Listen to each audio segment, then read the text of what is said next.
The problems being experienced by the rice industry are manifold, and the former construct of the Ghana Rice Development Board was seen as a main contributor to these problems. The new administration had embarked on a task to change that board of directors and had confirmed the receipt of the resignation of its former head, Jagnarine Singh. We were advised that the Mr.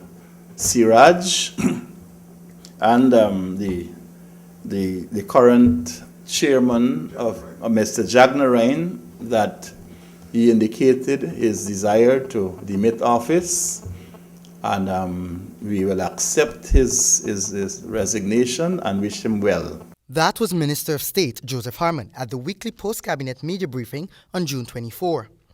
The calls for Mr. Jagnarine Singh's head mounted after he was accused of not only breaching the Civil Servants Act, but also being responsible for the misgivings within the industry. Weeks after those developments were made public, new evidence is suggesting that Mr. Jagnarine Singh still holds considerable sway at the Ghana Rice Development Board. You cannot send a man like Jagnarine to go and negotiate with Venezuela to take the containers which is on the wharf.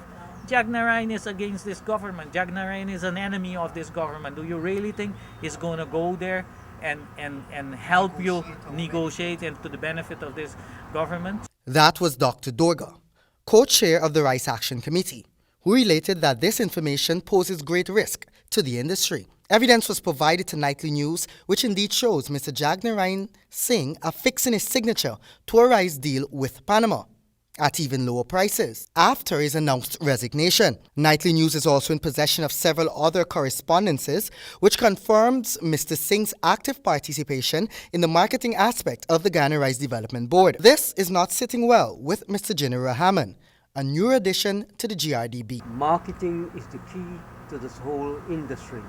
And at the time when there is a crisis created by the PPP, we have to double up our efforts to ensure that the paddy and rice. He said Ghana cannot, at this stage, have substandard marketing for its rice, and this is what Mr. Singh has been doing. According to Mr. Rahman, this could be interpreted as an attempt to sabotage the marketing by the new administration. Nightly News contacted the Ministry of Agriculture and invited a response from the Permanent Secretary, Mr. Jarvis, who detailed a completely different scenario. He's not resigned, he's still an employee of Grdb. He's on leave. He's still an employee of the Grdb? Yes, he's on leave.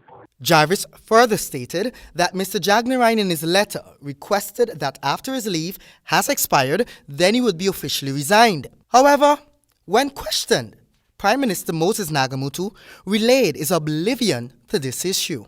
No, not that. I haven't been told anything. The Prime Minister, however, relayed that investigations will be launched and the way forward will be determined. For HGP Nightly News, Kingsley Bryan.